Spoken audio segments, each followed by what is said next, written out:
everyone and welcome to another weekly vlog, whichever number this is, I can't remember now. Sorry I didn't do a weekly vlog last week. What happened last week? I just got really busy. Monday can sometimes be a really busy part of the week. I don't know why, it just seems to be the time when everybody just wants to send a load of emails in, and I have loads of stuff to get done from, I mean, I continue working over the weekend anyway, but I don't know, sometimes just Monday is just a very busy day, and I just didn't have a chance to make the weekly vlog last week. There wasn't really much I wanted to talk about anyway, so I was kind of grappling around for things to talk about, and then I think, I don't know, just one thing led to another, and I just didn't really have time. The other reason also was that last Tuesday I went to go and have a look at a house. I want to move house, and I'm in a position to be able to move house now and just move to something a little bit bigger than this. At the moment, this is a 3-bedroom house, and it's, you know, it's plenty big enough, but I don't want necessarily just a massive sized house to move into. I just want a house with just a little bit more room in it. So the rooms are just a little bit bigger so that I can have a double bed in the room with 2 side tables either side, and a bed that I can actually get round at kind of all 3 sides, rather than the bed I've got at the moment, which is in the bedroom behind you, and it's sort of up against the wall, so it just makes kind of changing the bed more awkward. But you know, just little things like that. Excuse me. And I just want a bigger office as well to work in.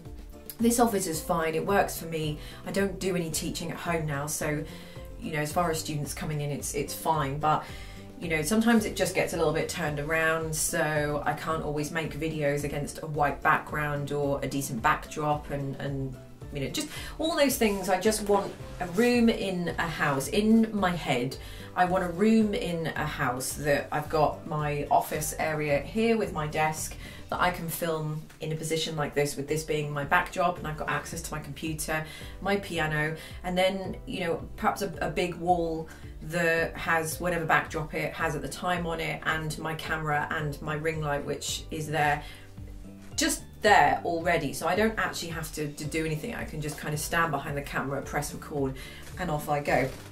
Whereas at the moment, this setup works fine. I've been living with it for all these years and it's fine. But you know, just little things like that. I want somewhere, another little room that I can put some gym equipment in, rather than having to put it in dining rooms and spare bedrooms and things like that.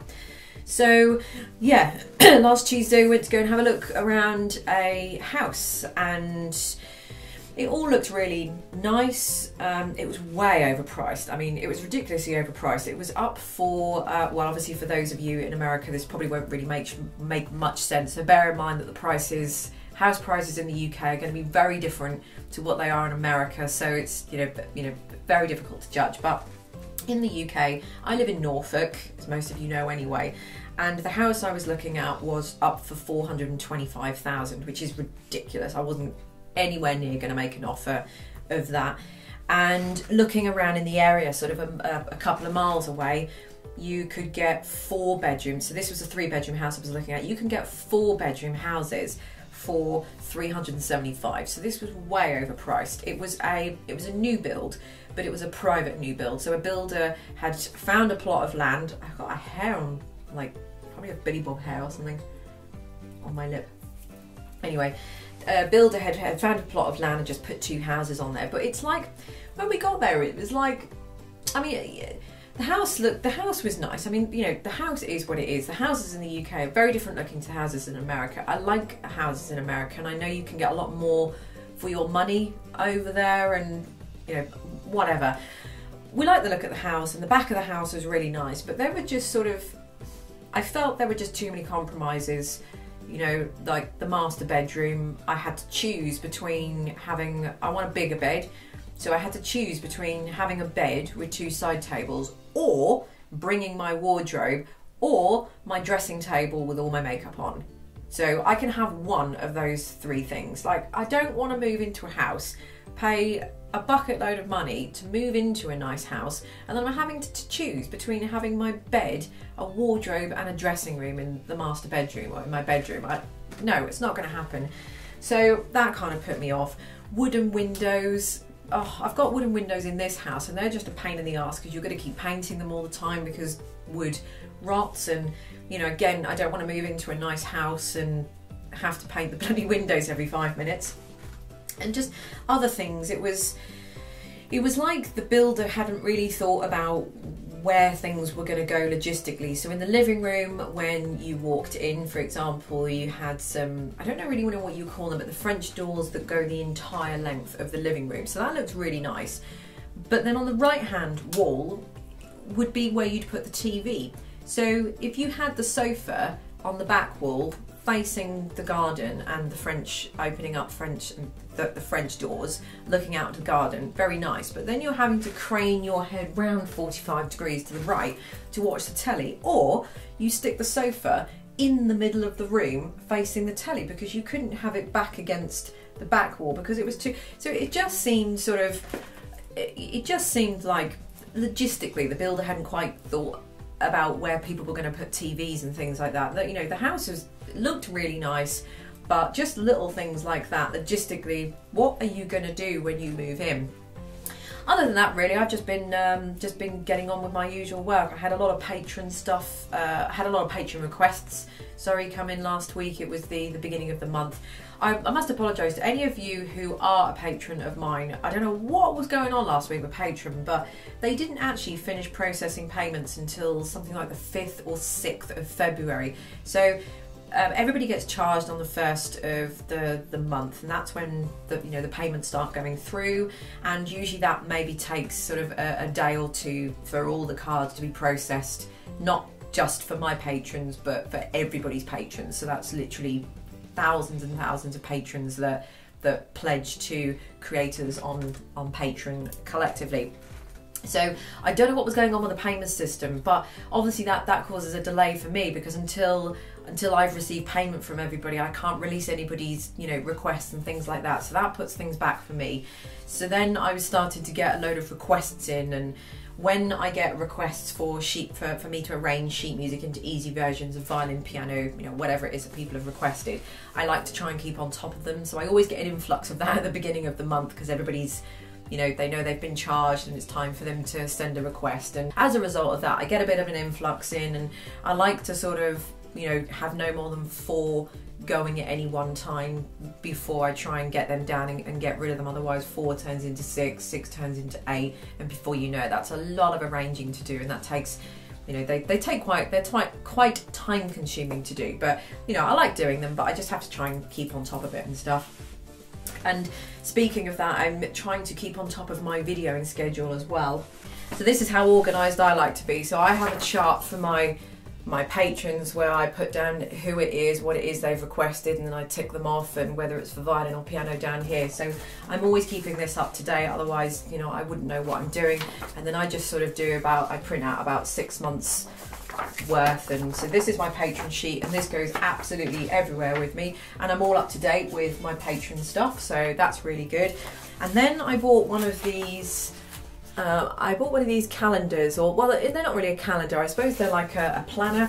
Ironically, I bought one last year, and I never used it the entire year. I just never bloody used it. Every week I'd think, oh, I'll get down to writing everything in, I'll get down to write, and I never did, so I never used it. So I bought a new one this year, vowed to use it. But the irony is when you do these things, and it's like, I remember when I was studying at doing my A-levels and GCSEs when I was sort of 16, 17, 18 years old, you spend hours and hours putting things into a planner so you know what to study, rather than spending that time actually studying. It's like the biggest irony. So it took me a little bit of time to plan everything out, but I just made a note of all the videos that I've got, because I video things in bulk. I don't really have the time to be able to video weekly. This is about the only video that I video now, so I'm videoing this on Monday the 11th. It's what is the time? It's like it's nearly midday on Monday the 11th, and then this will go out, by the time most of you watch this, I'll have literally just filmed it. So I will edit this, and then I'll upload it, and I'll release it just a few hours after I filmed it. But other than that, I tend to film everything in bulk, just because it's just sort of, it's too much time and effort to set everything up just to make one video. It's just not worth it. So I just made a note of everything, all the videos that I had ready, and you know, just put them into here. So this also actually gives me an idea, because then I can look ahead and think, oh, I haven't got any videos planned for, you know, or I've run out of videos for whatever it is. So it just, yeah, so I have everything planned out on here, which is actually now a really good idea, because I know exactly what I'm going to be releasing and when. So it took a little while to do this, but now it's just going to be easier to add to. And then actually the other thing I was doing this week, I've been playing some tango on violin. I don't really know where any of that came from, but I've always wanted to play a piece called Por una cabeza, and it's not a particularly difficult piece. Well, it is if you're a new player, but it's not a particularly difficult piece of music. Most of you have probably, if you've seen the film True Lies with Jamie Lee Curtis and Arnold Schwarzenegger, it's very famous. It's the tango dance that they did there. Dance. Oh no. Tango. Here we go.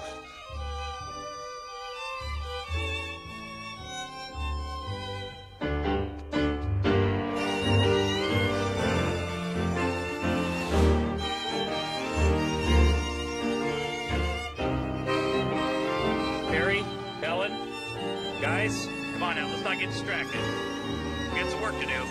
In that film, and there was just a little portion of that they played, but it's a really good song. I really like it, and it's a really awesome piece to play on the violin. I will leave the sheet music linked underneath. I've got part of the backing track, but I need to it's very well, let me play it to you.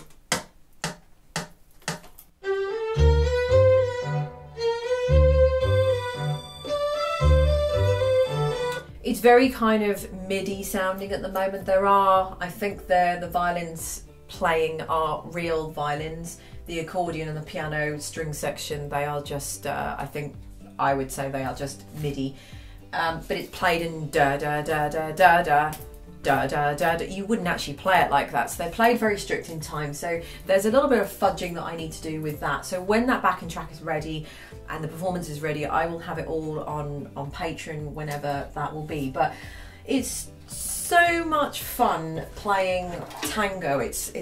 Tango is it's not a kind of style necessarily that you know, tango requires this technique or that technique. It's just I guess it is a style of playing. It's very kind of with vibrato, for example, it's very passionate. So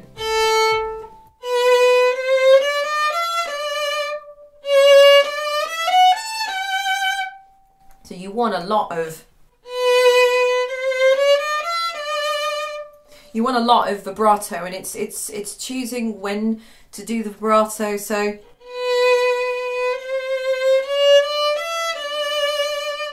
you want to try and do your vibrato very fast at times as well, to kind of get the passion of the tango, and also play along with the bow. So I don't know if you can kind of hear the subtle nuances where you're putting the emphasis on.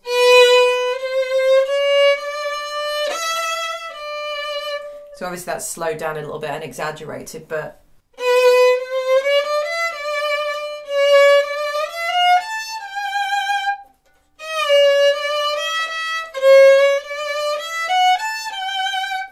so, you know, it's all about the vibrato mainly, playing about with the rhythm. So a lot of rubato going on in there, but it's got to be rubato in a tango style, not rubato in more of a Chopin kind of style, and also accenting a lot of the bow.